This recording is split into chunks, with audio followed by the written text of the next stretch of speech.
Assalamualaikum warahmatullahi wabarakatuh. My name is Roalia Indika Inayatul Hamidah, and now I will explain about the setting of the short story that the title is Maggie, a Girl of the Street. The setting is in the Bowery, New York City, and the time is 1890s. Crane pulls no punch when it comes to the setting of Maggie. From the gravel heaps of Ram Alley to the gruesome doorways of the tenement near the East River, there is no escaping the grimness, except maybe by ducking into the music halls. But we'll get to those in a minute. First, let's take a closer look at the Bowery in New York City at the end of the 19th century. Eventually, they entered into a dark region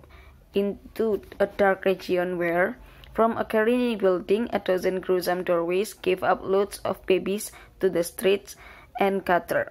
A wind of early autumn raised yellow dust from cobbles and swirled it against 100 windows. Long streamers of garments fluttered from fire escapes. In all unhandy places there were buckets, brooms, rags, and bottles. 1,000 odors of cooking food came forth to the street. The building quivered and cracked from the weight of humanity stamping about in its bowels. Not exactly inviting. The tenement is overpopulated, and children are ignored, uncared for, and abused.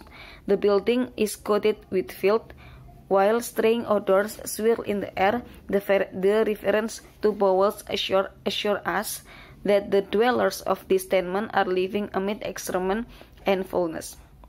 This is as slummy as it gets.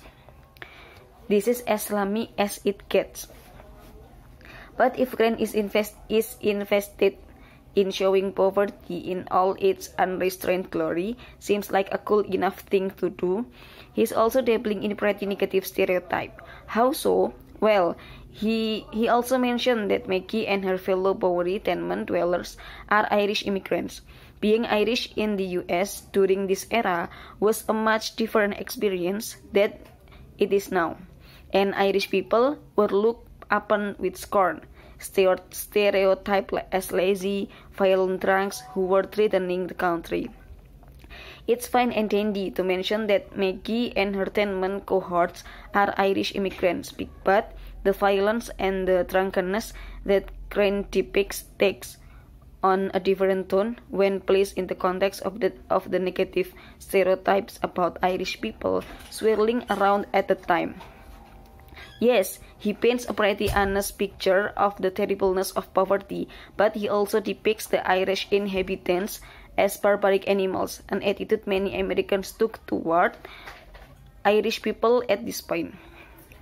In other words, while Crane exposes the reality of tenement life, he is still pretty prejudiced. What's unique about Crane's Irish, however, is their utter rejection of religion. Jimmy clearly despises the believers at the church, which he sees as strictly a soup kitchen. So, whereas many Irish immigrants held to their fierce Catholic beliefs, their characters are beyond faith thought. Of course, that doesn't stop Mary from judging Maggie as a sinner.